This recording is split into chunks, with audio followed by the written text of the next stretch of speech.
Welcome to my channel.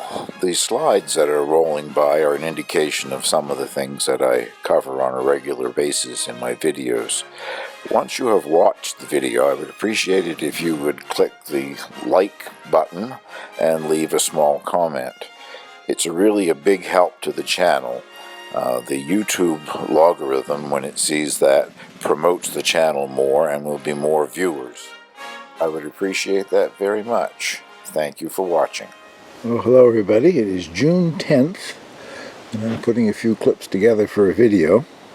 Thought I'd give you a look at the red flowering horse chestnut tree to start with.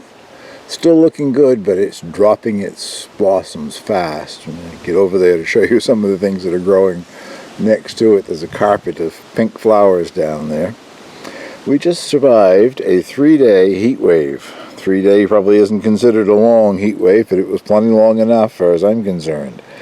Mid-30s Celsius every day. Not an air of wind. Well, it changed overnight. The humidity is gone. The temperature is beautiful, probably about 20 degrees. But there is a fair breeze, so don't be surprised if there is a lot of wind noise on this video. Well, I finished the transplanting this morning. There are 2 Ruth Stoat beds here next to the greenhouse, and I planted those with the winter squash. You can see some of them there, I guess. Each bed, I think, has got 6 winter squash plants in it. I won't bother to show you the other one unless it shows up when I'm showing you the potatoes. Also going to take you up to the community garden when I close this video off, but glad to finally get all of the transplanting done anyway. As you can see, the potatoes are all up, and I have been earthing them up a bit every day for the last few days. Won't be too much longer now, and they'll have soil right up to the rim.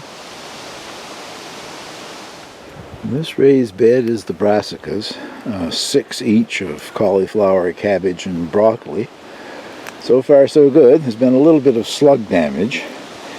I sprayed them once with BTK, the Bacillus thuringiensis, the organic pesticide. Supposedly it will kill the cabbage loper, but I haven't seen any white butterflies around yet anyway, so white moths, whatever they are. They're looking quite clean so far anyway. This sort of dilapidated raised bed, one side of it, the plank has rotted and it expanded out. I was going to remove it, but I didn't get around to it. It's planted with summer squash, a variety of zucchini. I don't recall the exact variety right now, but there's more plants there than I need, that's for sure. So if something should happen to a few of them, I won't really miss them that much. I do use some zucchini, but if they all start producing, I'll have to find a market for my zucchini, I guess. Don't know if you can see the ones that are in shade or not, but these are gourds. It was a variety seed packet of gourds from Vessey's, so I don't know what exactly they will look like and how many different ones there might be. There are 3 of these beds in this area with 4 plants in each. And when I put the plants in this morning, I couldn't help but notice that each one of them has tiny little blossom buds down at the base already. So I'm not certain if that means that they don't trail around or quite what's going on, but they seem to have survived the transplant anyway. Still lots of weeds, but believe me, this is an improvement. It's 2 short rows of parsnips on the right and 2 short rows of carrots on the left, and the rest is weeds. I am making an effort to get it cleaned up anyway.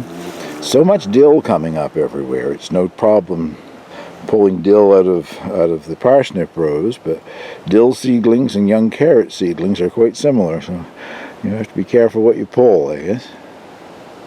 Same thing here, lots of weeds. This is the perpetual spinach, which isn't a spinach at all. It's a variety of chard. Came up kind of patchy here and there. Planted 3 rows of it using the entire seed packet, but nevertheless, if the ones that have survived there, if they keep growing into full-size plants, it'll provide all that I need. I'm not seeing any scapes on the garlic yet, but I wouldn't think they're too far away. I've never had garlic that's grown as well as this. At least the tops are growing well. I don't know what might be down under it. Tempted to pull one, actually. I don't have any garlic left in the house, and with this much growing, it's silly to not pull and start using it. Well, I had good germination with the runner beans, and they're just starting now to send out their runners and climb up the bamboo canes there, so that also is encouraging, along with another tremendous crop of weeds.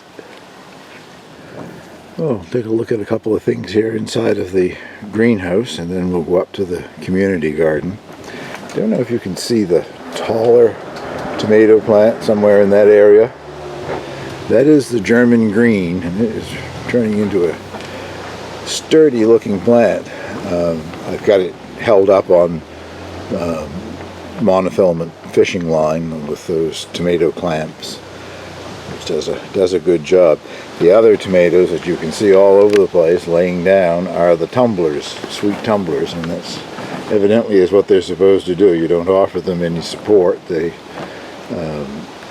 just spread out and continue to bloom and produce. I am getting some pretty good sized green ones on, nothing that's ripened yet, but a good size for a cherry tomato anyway. That's what they are. They're not a full-size tomato.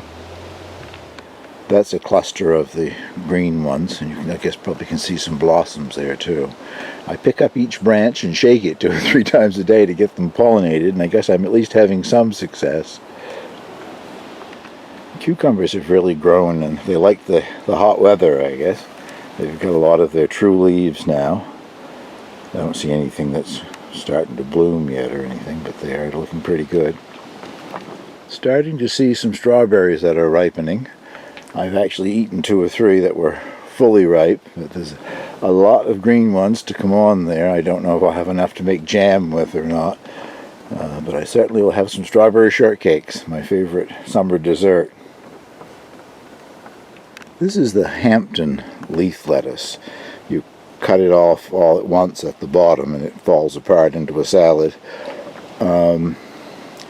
Pretty soon I'm going to be harvesting the larger of those to eat. I've got a bit of bottom lettuce still in the refrigerator, but once I've finished that I'll be coming out here to harvest my first head of Hampton lettuce.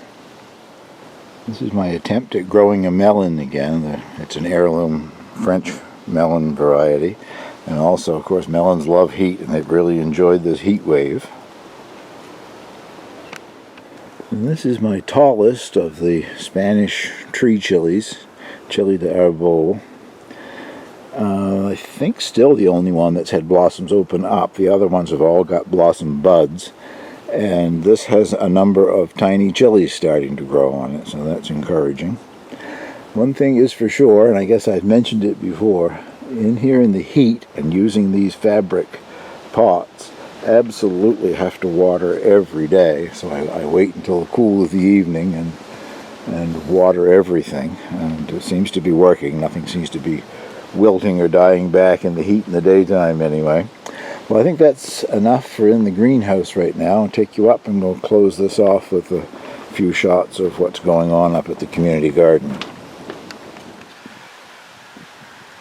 There's going to be wind noise. This is where it will be, I think. This is the 3rd year for the Campobello Community Garden, and if you haven't seen my previous videos, it's on the grounds of the Campobello Lodge nursing home, a 30-bed nursing home, and they've turned the front lawn into a community garden, so it's really, I think it's been quite well received. Not much up in the gardens yet because it's so early, but I'll show you what's happening in there. Well, as you can see, it's a series of raised beds, a couple of different sizes, some that are quite large and others that are smaller, depending on what you wanted to plant, I guess. Also, if you can see down to the left there are hay bales, or straw bales, I guess they are. I've never tried that, but every year people grow in the straw bales, and it seems to work quite well for them. This is my plot, another Ruth Stout garden. And the only thing I've transplanted in there are 6 plants. You can see them all or not, but there's 2 winter squash, 2 summer squash, and 2 gourds. And if you see other little green things here, there, and everywhere, I've got potatoes coming up. I planted potatoes in there last year, and some of them have overwintered and coming up, and I haven't got the heart to do anything to them, so we'll see whether or not we get some potatoes to go with the squash, I guess. But I meant to mention back at the house when I was showing the Ruth Stout beds, the only thing that I've done different this year than I have in previous years with them is I added the new straw in the fall and let it sit over winter. Previously I was adding new straw in the spring, and I had an idea that adding it in the fall might be a benefit, so I've tried that, and it does seem to have settled better. As I said, most of the beds have been planted with seeds, but they're not really up yet. A few of the beds belong to the lodge themselves, and this is their strawberry patch. Doesn't that look wonderful?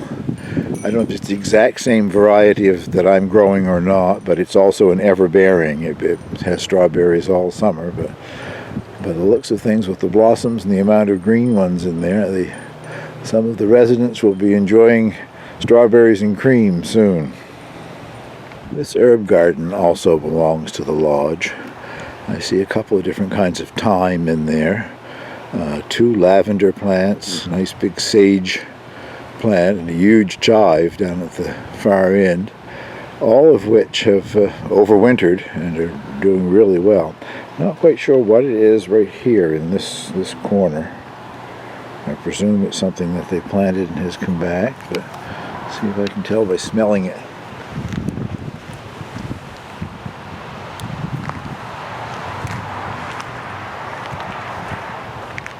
Oh, I've never seen a mint that color before, but it's a mint. Lovely, fragrant mint. Somebody is going to have nice new potatoes up and growing much better than mine back home. Maybe they planted them earlier. There's got to be an excuse, right? They look really good. I don't know what the variety is, but it looks like it's going to be a good potato crop. This bed has got garlic, onions, and I think shallots. If it's not shallots, it's a multiplier onion. But they're all up and doing quite well. Well, I'll close off with the view from the community garden. That's Passamaquoddy Bay, and the land that you can see in the distance is Eastport, Maine. And if you can see down to the right here a bit, that's the village of Welchpool here on the island. It is a beautiful location for the seniors who live in the lodge, and for those of us who work in the community garden. Well, thank you very much for watching. I'll get this uploaded for this weekend's video.